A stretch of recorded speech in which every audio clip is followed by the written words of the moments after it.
Kung gusto mo na mag-grow ang kanyang pagmamahal, mag-grow yung kanyang feelings sa'yo para maging mas full yung binibigay niya na attention, pagmamahal, or whatever. Para maging mas faithful siya sa'yo, para maging mas committed siya sa'yo. Ito ang may advice ko sa'yo. Mag-focus ka sa mga maliliit na bagay. Kaya sa video na ito, magbibigay ako ng 50 na small things na kung saan sobrang makakatulong. At ito talaga yung mga foundation ng mga successful o mga relationship na pang forever. Na talagang ramdam nyo yung pagmamahalan sa isa't isa.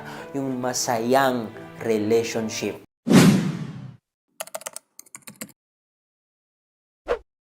Alam nyo ba na ang mga successful na business ay nagsisimula sa mga maliliit na bagay? I doubt kung merong naging successful na malaking business agad. Except kapag yung may-ari nun ay talagang marami ng mga ibang businesses. Marami ng alam na business. But lahat ng bagay nagsisimula sa mga maliliit na bagay. Kasi yun yung tamang process. Even tayong mga tao, nagsimula tayo sa pagiging bata hanggang sa pagtanda. Yun ang isang natutunan ko sa buhay na hindi pala biglaan na andyan lahat. Ganon din sa love. Kung gusto mo na merong kang ma-receive na malaking pagmamahal mula sa partner mo, sa taong mahal mo, sa crush mo, or sa isang lalaki, ay make sure na mag-start ka sa mga maliliit na bagay. Mag-focus ka sa mga maliliit na bagay and it will help you. It will help him also to find his love for you, to find his affection for you. Okay? So proceed na tayo sa number 1.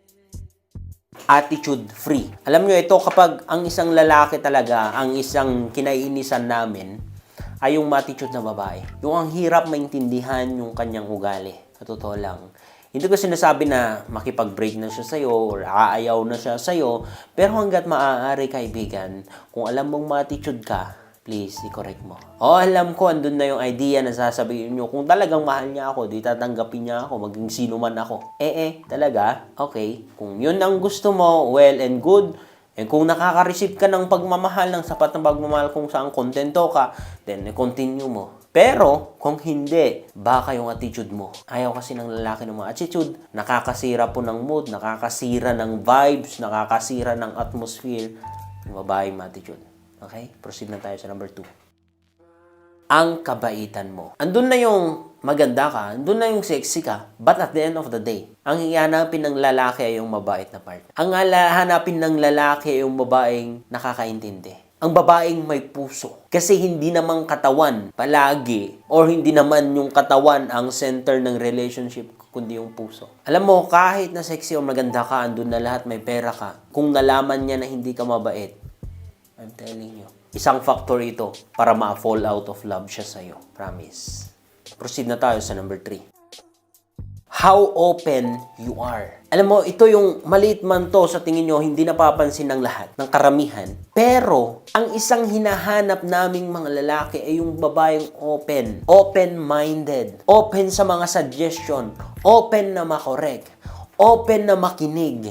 Open, hindi lang sa gabi na magbubuka ka o mag-open, kundi open yung kanyang puso at isipan. Hindi ko sinasabi na i-open mo totally, na wala ka ng defense or kasi baka may scam ka. I mean, dito is it open-minded, hindi sarado, hindi masyadong sensitive, kundi open-minded siya. Ayos? Okay na? Proceed na tayo sa number 4. Ito, your natural smell.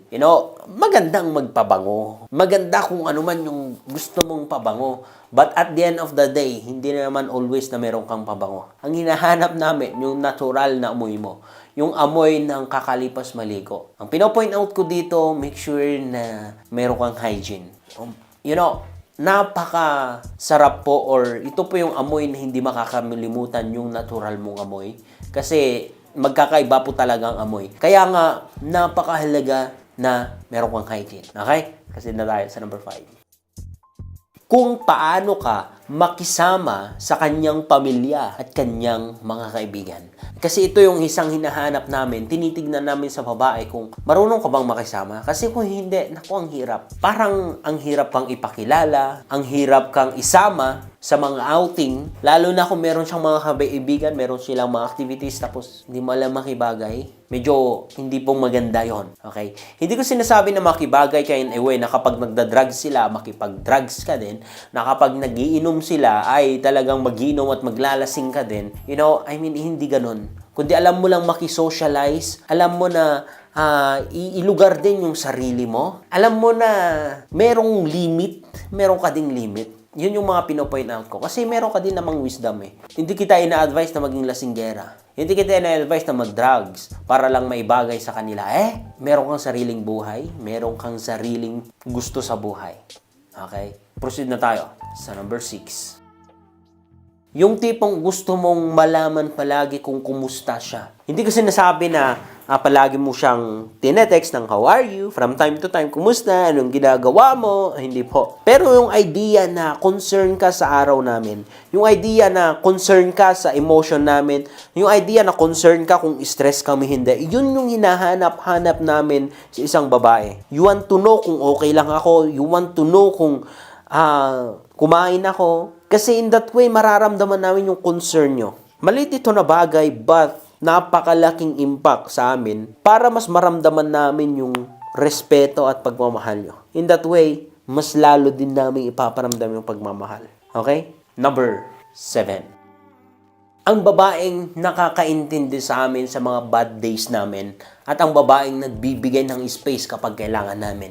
Alam mo ito isang malaking factor din para mas lalo naming mahalin ng isang babae kapag nakakaintindi na ng salitang bad mood or bad days and space. Kung kailangan namin ng space, please ibigay mo yon. Huwag mo nang kulit-kulitin sa araw na yon kasi hindi yon yung tamang moments para mangulit ka. Space. Okay? Next. Kung paano ka magpa-cute sa kanya. Hindi ko po sinasabi na manggaya ka ng iba na babae na nagpapakyut, but yung original, yung talagang kaya mo, yung talagang ikaw na nagpapakyut sa kanya, ay napakahalaga po yun, kaibigan. Especially kapag nakikita namin na sinusuot mo yung damit namin, yung umaga pa lang ay tinititigan mo siyang iningitian, at may something sa tingin mo, yung tipong nagpapakyut. Alam ko na marunong ka niyan. Alam ko na meron kang alam sa mga bagay na yan. At ito, yung isang factor para mas lalo kaming may love po sa inyo kapag marunong kang magpakyut in your own ways. Okay. Number 9. Cheering him up. Ito yung hinahanap namin sa babae. Hindi lang yung kaseksihan mo, yung kagalingan mo sa kama, but a woman who knows how to cheer up their guy, their man, especially kapag down namin. Especially sa mga panahon na walang naniniwala sa amin. Sa mga panahon na nanghihina kami. Sa mga panahon na iniwan kami ng mga kaibigan, pamilya. Yun yung panahon. Kailangan mo siya or dapat mo siyang i-cheer up kasi hindi ka niya makakalimutan. Ma-appreciate ka niya. Okay? Ayos ba? Proceed na tayo sa number 10. Ang pagsusuot mo ng kanyang damit. Nabanggit ko na kanina. Pero alam nyo na isang napakalaking factor ito. Kapag nakikita namin talaga na sinusuot mo yung damit namin, abay, may something na sexual tension na ang cute na hindi namin maintindihan. Pero ang cute lang. Ang sarap sa eyes, ang sarap sa heart. Kasi ramdam namin na comfortable ka sa amin. Ramdam namin na okay lang sa'yo na isuot yung mga damit namin. Kahit medyo may amoy na. Sobrang laking impact po para sa amin yan. May sexual tension. Okay? Number 11. How you look in the morning. Hindi ko sinasabing pagising mo pa lang ng umaga ay mag-makeup ka na.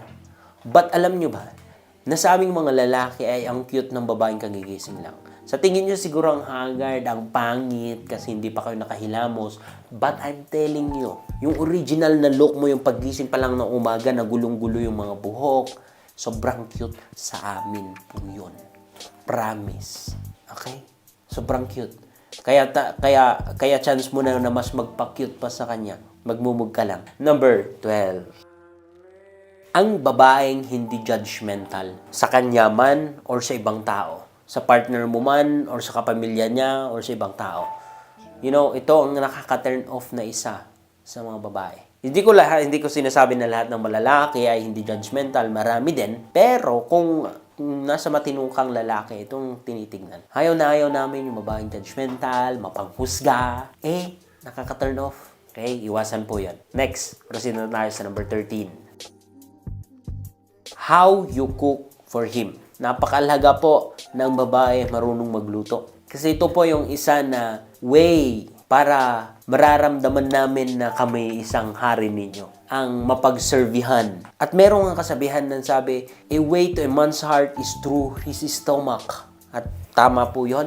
Na kung gusto mo na mas mag-effort pa kami, kung gusto mo na mas iparamdam pa namin ang pagmamahal namin sa inyo, maganahan kami sa pagpo-provide, maganahan kami sa pagtatrabaho, you need to know how to cook for him. Ipagluluto mo naman siya. Especially sa pagising ng umaga na nakadamit ka pa pantulog. I mean, yung tulog na, tapos nagluluto ka, ang sarap sa ice. Yung pagising namin, ayun dun ka. Sobra po. Okay? Next, proceed na tayo sa number 14. The way you dance. Assuming natin na hindi kanya nakikita. Yung sumasayaw ka na, ini-enjoy mo lang yung music. Habang nagluluto ka, sumasayaw ka, tapos napapanood ka. Promise! Sobrang nakaka-inlove. Merong something na sexual na tension na hindi namin maintindihan. Sobrang cute, nakaka-inlove. Sumasayaw na babae, yung sinasabayan niya lang yung music while cooking or while meron siyang ginagawa. Na assuming hindi kami nakatingin. Uupo ako kung ako lang. Uupo ako at tinitingnan niya na nakangiti. At kung ano lang pumapasok sa isipan. Nakakatulong para mag-release ng mga hormones na kung saan ito yung sinasabi nilang love hormones para mas andun yung affection, andun yung love. Okay, ayos lang. Gawin mo yun. Sure. Okay, last but not the least, number 15. Kapag nakikita ka namin na sobrang nagre-relax, na nakatali yung buhok mo pataas at nakarelax. Hindi ko alam. Hindi ko rin may paliwanag. Na, like for example, doon ka sa couch, nakarelax lang, nakatali. Sobrang, hindi ko din may paliwanag. Ang cute po. Ang sarap pong panoorin, ang sarap pong tignan. Especially kung nasa beach kayo, nakarelax lang. Or matutulog ka sa kanyang, dito, nakalimutan ko na, matutulog ka sa kanya, mahiga ka sa kanya, na naka-relax ka. Meron pong impact yun. Dito po, sexual tension na naman. Napakalaki pong factor yon kahit na mga maliit na bagay, pero may impact po para sa akin. So, ito po lamang yung 15 small things na may advice ko sa inyo and I hope na meron kang natutunan. Make sure po na i-apply nyo ito sa mga partner nyo. At ngayon, kung hindi nyo na-appreciate, kung wala pa rin, red flag. Alam mo na kung anong dapat mong gawin. Okay, that's it. Maraming salamat. Ingat po ka palagi and God bless.